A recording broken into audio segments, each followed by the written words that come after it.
Kanyama Kasese entre dans une nouvelle ère portée par le service national. Cette ancienne zone agricole se transforme progressivement en une pôle urbain moderne. Les détails avec Yves Makuntima. Depuis le ciel des Kanyama Kasese, une signature nouvelle se dessine dans le paysage. L'hôpital Mama Denise Nyakero Tshisekedi. Au milieu des terres qui nourrissent la nation, cette infrastructure moderne capte le regard. Ici, au cœur de la plus grande ferme agricole du pays et centre de formation par excellence, une vision a pris forme. Celle d'un développement qui ne se limite pas à produire, mais qui protège et valorise la vie humaine. Connu de tous, Kanyama Kasese incarne déjà la discipline, la transformation et la performance.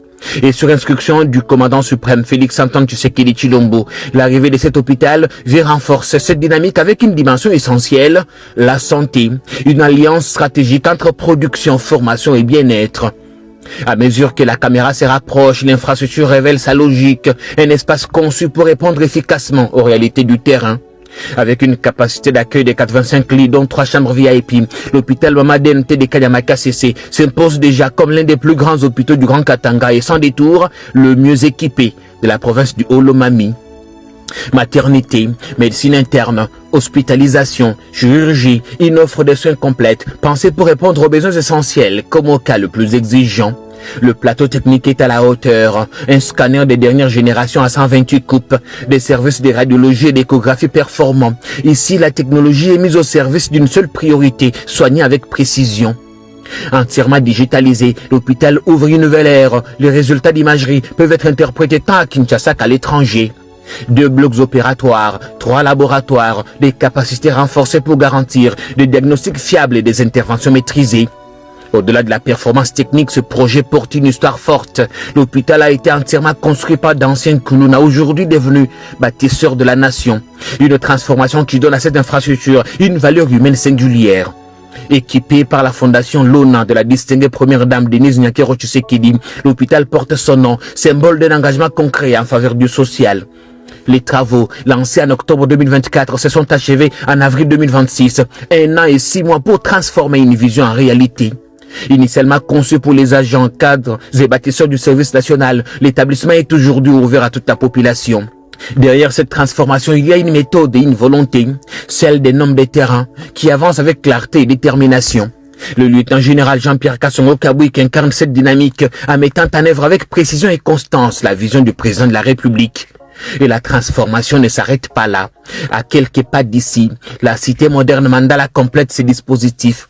Érigée en seulement 12 mois, elle comprend 24 appartements, 72 chambres entièrement équipées, une vaste salle de réunion, un bureau du président de la République et un restaurant gastronomique. Un cadre conçu pour accueillir les grandes rencontres nationales, conseils des ministres, conférences des gouverneurs et autres. Dans les prochains jours, l'hôpital Mama Denise Nyakero Tshisekedi de Kanyama Kasese sera inauguré par le couple présidentiel qui pourrait à l'occasion joindre l'acte à la vision en lançant la vaste récolte de maïs de la saison 2025-2026.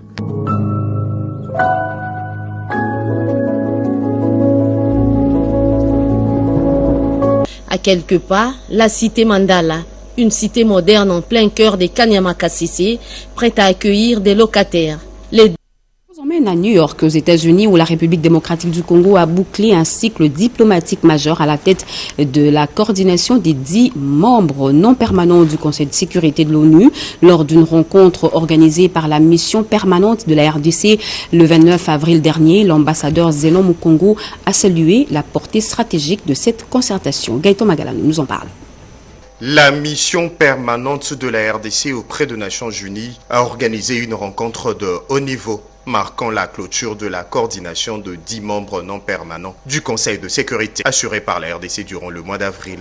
Une rencontre qui a connu la participation du secrétaire général des Nations Unies, venu échanger avec le membre élu du Conseil autour de plusieurs dossiers majeurs inscrits à l'agenda du Conseil, principalement la situation au Soudan du Sud et au Liban. Dans son mot de bienvenue, l'ambassadeur Zenon Mukongo Ngai, représentant permanent de la RDC auprès des Nations Unies, a salué la présence du secrétaire général et a rappelé l'importance de ces cadres de concertation entre les membres non permanents. À travers cette initiative diplomatique, la RDC a réaffirmé son attachement à la diplomatie préventive, au dialogue et à la recherche de solutions pacifiques aux conflits.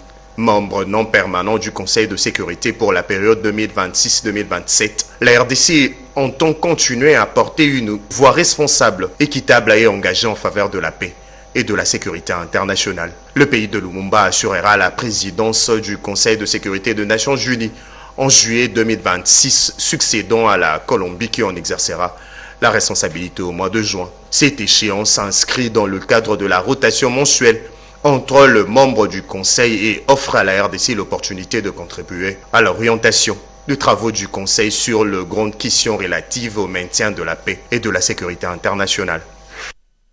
Quittons New York pour Bruxelles, en Belgique, où les relais de l'FCM 23 ont des soucis à se faire. Le Front uni pour la République démocratique du Congo a tenu un point de presse annonçant des plaintes contre les auteurs des récents crimes dans l'est du pays et appelle les victimes à venir corser les plaintes. C'était au cours d'un point de presse. Les récits de Edith Chala. Dans un point de presse tenu à Bruxelles, le Front uni pour la République démocratique du Congo, en collaboration avec l'ASBEL, CEMAACO, alerte sur les violations graves du droit international humanitaire documentées par CEMAACO entre 2025 et 2026 au nord et sud Kivu et à Nituri, commises par la coalition RDF, AFC M23, ainsi que les ADF. Au-delà de cette alerte, le Front uni pour la RDC annonce une démarche judiciaire inédite en Belgique, avec le dépôt de plaintes fondée sur la compétence universelle belge, afin que les auteurs de ces crimes répondent de leurs actes devant la justice. Il a été mis à la disposition de l'opinion publique des rapports récents, des crimes récents commis par l'armée rwandaise et ses supplétifs du M23, de sorte que la population ou encore les organisations puissent se saisir de ce rapport et initier des plaidoyers et des actions en justice. Un appel est également lancé aux victimes afin qu'elles rejoignent cette plainte pour faire entendre leur voix et obtenir justice et réparation. Enfin, le Front uni pour la RDC met en garde les relais de l'AFCM 23 opérant en Belgique et leur promet que leur soutien à cette entreprise criminelle, documentée par plusieurs rapports d'organisations internationales, fera désormais l'objet des poursuites judiciaires directement sur le sol belge par le Front uni pour la RDC. La République démocratique du Congo passe à l'offensive pour asseoir son leadership environnemental. À Kinshasa, la 7e session du Conseil consultatif national des forêts réunit décideurs publics, experts et partenaires techniques autour d'un cahier d'un chantier stratégique, la refonte de la politique forestière nationale. Chimène Dodo. La République démocratique du Congo veut renforcer son leadership environnemental sur la scène internationale. Les membres du Conseil consultatif national de forêt ont ouvert la 7e session consacrée à l'examen et à la validation du document de la politique forestière nationale. Cette rencontre stratégique rassemble les autorités publiques, les experts du secteur environnemental, les partenaires techniques ainsi que les acteurs de la société civile autour d'un même objectif: définir une vision commune pour une gestion durable de ressources forestières du pays.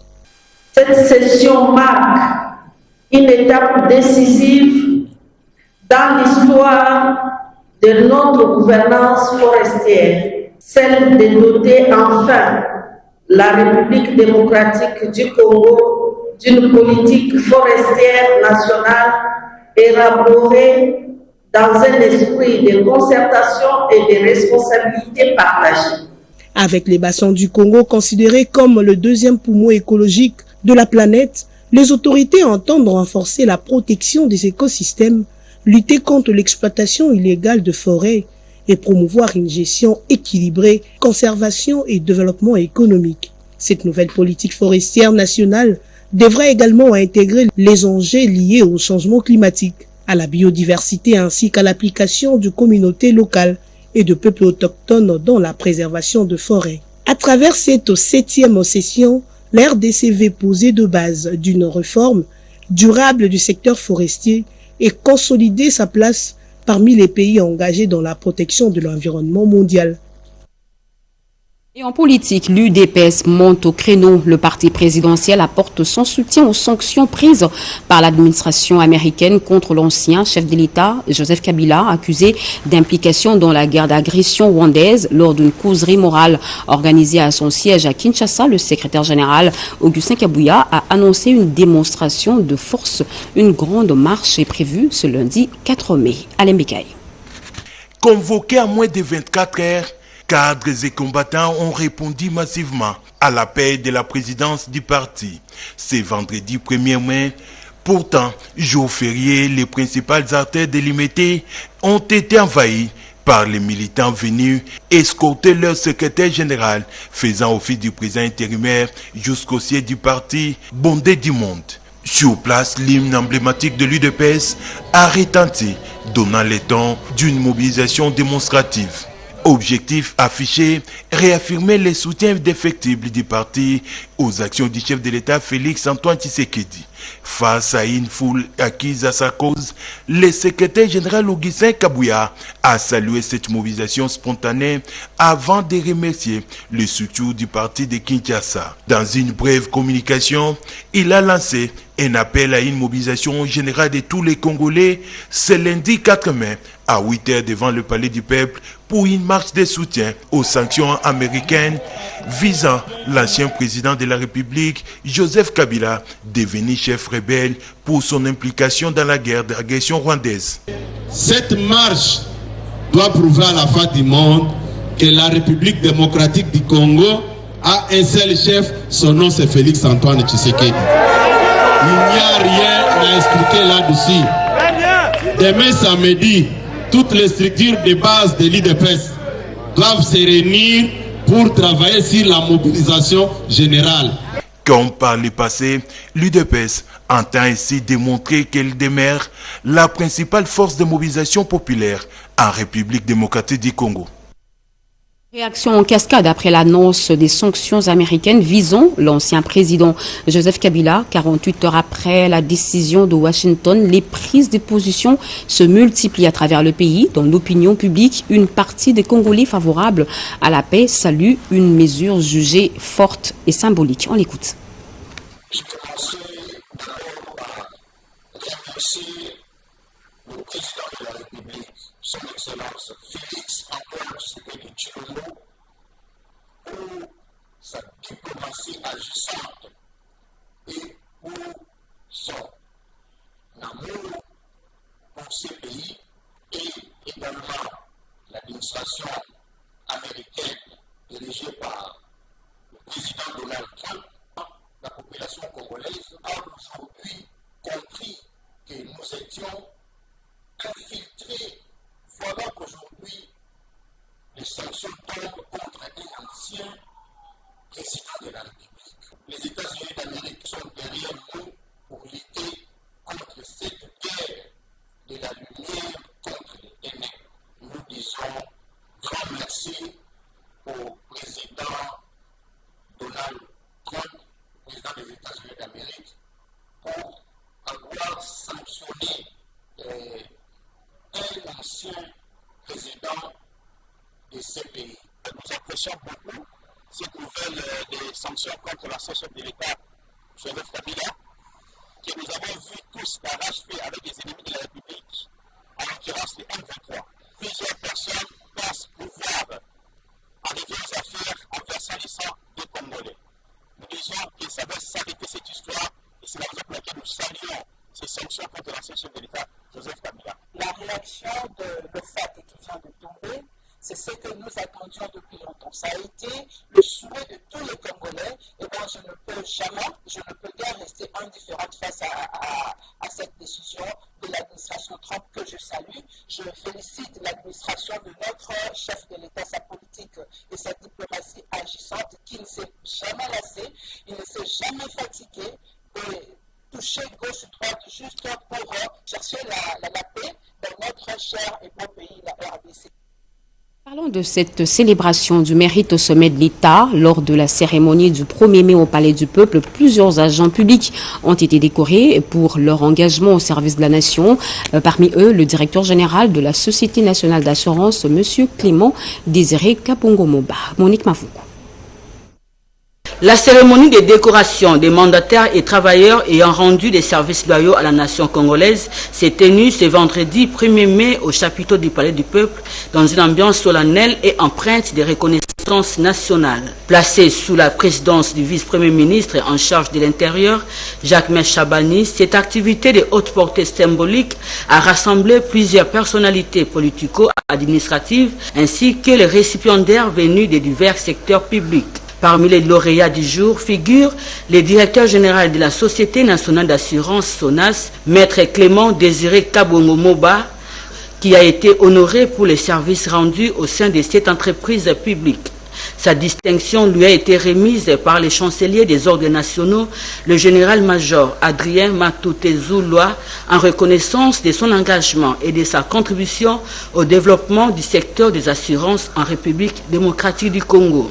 Dans son allocution, le vice-premier ministre a salué le dévouement et le professionnalisme des récipiendaires, soulignant que ces distinctions constituent un encouragement à persévérer dans l'excellence et les services à la nation. Cette cérémonie s'inscrit dans le cadre des manifestations marquant la fête du travail, célébrée chaque 1er mai, et vise à valoriser les hommes et les femmes qui se distinguent par leur loyauté et leur efficacité dans l'exercice de leurs fonctions. Un moment de fierté pour les récipiendaires et leurs familles, mais aussi un signal fort envoyé à l'ensemble des travailleurs congolais sur l'importance du mérite et de l'engagement au service de la République. Le projet Reportage fait son entrée en République démocratique du Congo, présenté comme un levier de promotion du secteur immobilier. Il vise à stimuler l'accès à des logements décents dans des environnements urbains conformes aux normes. David Moubenga. La République démocratique du Congo pourra-t-elle un jour se mettre au même diapason que d'autres pays qui ont une longueur d'avance dans le domaine de l'immobilier? Un projet de promotion immobilier a été présenté vendredi à Kinshasa. Keen, of course, for Kinshasa, because my management is very keen to start something in Kinshasa very soon. We are in touch with a couple of landowners to do a joint venture, and the discussion is going on. And we are, apart from Kinshasa, we are open in Lubumbashi also.